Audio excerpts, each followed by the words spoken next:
Austria has long been a destination for cold weather travelers from around the world, drawn to the region by soaring mountains and some of the most spectacular ski resorts on Earth.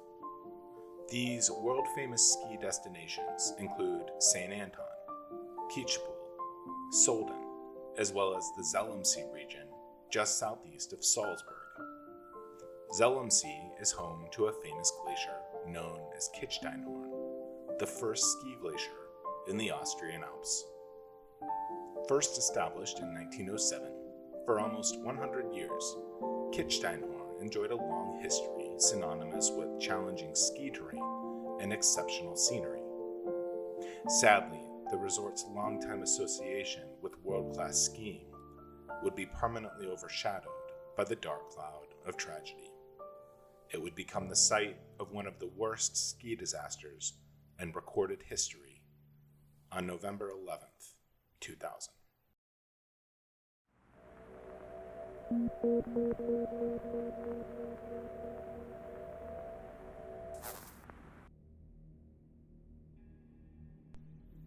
Opened in 1974, the Gletscherbahn 2 was a mostly subterranean funicular railway system connecting the town of Kaprun, Austria, with the Kitzsteinhorn Glacier as its upper terminus. 2 trains capable of carrying as many as 180 passengers each traversed a single 12,800-foot-long track. Of the total length, more than 10,000 feet of track ran through a mountain tunnel. At the midway point, the track widened, allowing trains to pass each other.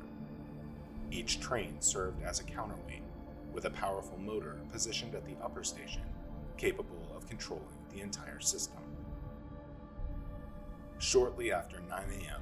on the morning of November 11th, 2000, 161 snowboarders and skiers, along with a single operator, boarded the Gletscherbahn 2 at the lower terminus station, ready for a beautiful day on the Kitzsteinhorn Glacier. As the train pulled out of the station and began its ascent up the 30-degree incline, a small fan heater in the unattended operator cabin at the lower end of the train began to overheat. The small plastic components in the device began to smolder, causing a small fire. With the fire undetected, the train continued its ascent up the incline, approaching the mouth of the tunnel. The small fire began to spread, coming into contact with plastic pipes carrying flammable hydraulic fluid. As the pipes started to melt, the hydraulic fluid ignited, engulfing the lower end of the train. By now, the train had entered the tunnel.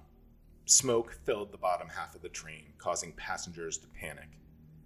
As the fire began to spread, pressure loss in the train's hydraulic piping would trigger a safety system and cause the train to come to a halt about 2,000 feet into the tunnel. The operator on the upper end of the train soon became aware of the fire as passengers continued to panic. By this time, smoke had spread through the entire train. The operator would attempt to contact the upper station control center. However, communication was lost.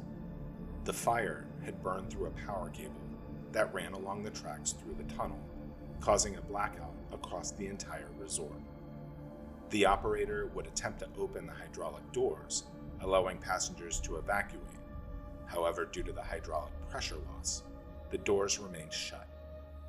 Frantic passengers repeatedly attempted to break the shatterproof windows, to no avail. Finally, a group of 12 passengers toward the lower end of the train managed to break one of the windows. At the advice of a fellow escapee who had served as a volunteer firefighter, those passengers would travel downward past the fire to safety.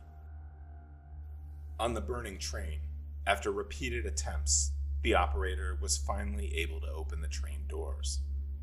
Passengers spilled out onto the narrow walkway running alongside the track, ascending upward through the tunnel, away from the burning train.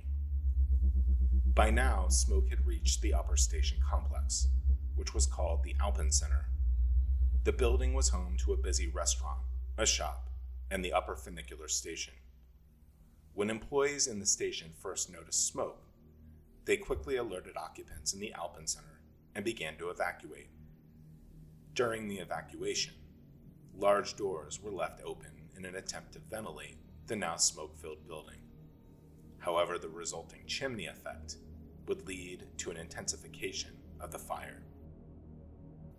As toxic smoke billowed through the tunnel, passengers that had escaped the burning train who were traveling upward along the track would soon be overcome by smoke and ultimately perished in the fire.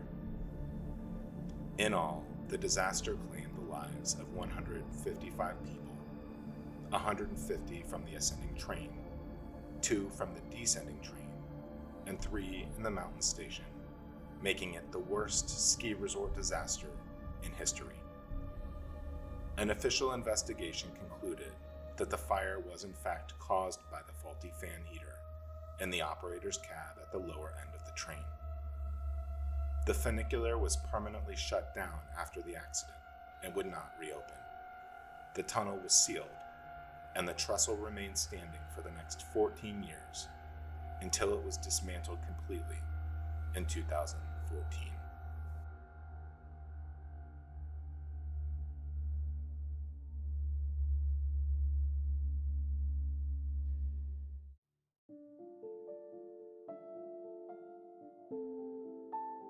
My name is Scott, and thank you so much for watching.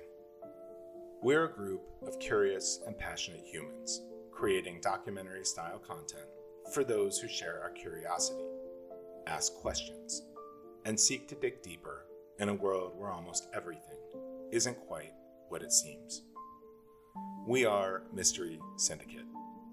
Check us out on Facebook, Instagram, Twitter, Patreon, and visit our website at www.mysterysyndicate.com.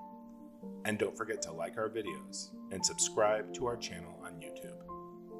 From all of us at Mystery Syndicate, thank you again. We sincerely appreciate your support.